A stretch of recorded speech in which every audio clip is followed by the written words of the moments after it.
ஆனால் ஏற்கனவே மென்ஷன் பண்ணும்போது வந்து எப்பயுமே தமிழ்நாட்டு மக்களுக்காகவும் அதாவது பாஜக தீங்கு கட்சி இல்லை அப்படின்னு சொல்றாரு இல்லையா, எப்பயும் மக்களோட மக்களாக நான் இருப்பேன் அப்படிங்கிறாரு. அப்போ ஏன் பதவி மக்களோட மக்களாக தான் இருக்காரு. இப்போ வேற என்ன, இப்போ நீங்கள் டீ கடையில் போனீங்கன்னா 100 பேர் நின்றுட்டு இருப்பான், அவன் மக்களோட மக்களாக தானே இருக்கான். இப்போ நீங்களும் இருக்கீங்க, போன எப்படி ரோட்டோட போனீங்கன்னா டி நகரில் மக்களோட மக்களாக தான் போகணும். அதில் வேறு என்ன வித்தியாசம் இருக்குது? அவர் அது மாதிரி அனாமத்தா தெருவில் இருக்காருன்றதை சொல்கிறார்.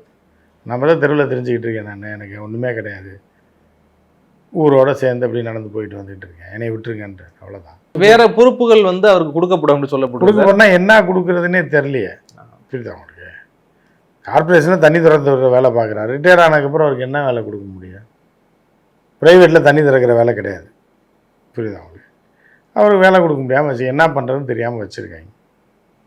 ஸோ அவ்வளோதான் இருக்கே தவிர அவரை வந்து இது பண்ண முடியாது. அவர் வந்து அகில இந்திய அளவில் ஏதாவது ஒரு போஸ்டிங் கொடுக்குறதுக்கு பார்த்துட்ருக்காங்க. அகில இந்திய தலைவரே இல்லாத ஒரு கட்சியில் என்ன போஸ்டிங் கொடுப்பாங்க? அதனால் அவங்க இப்போ தான் தலைவர் தேடிட்டு இருக்காங்க, யாருக்கு தலைவர் கொடுக்குறான்னு. அதுக்கப்புறம் முடிவு பண்ணுவாங்க, ஒரு 6 மாதம் 1 வருஷத்தில் முடிவு பண்ணுவாங்க.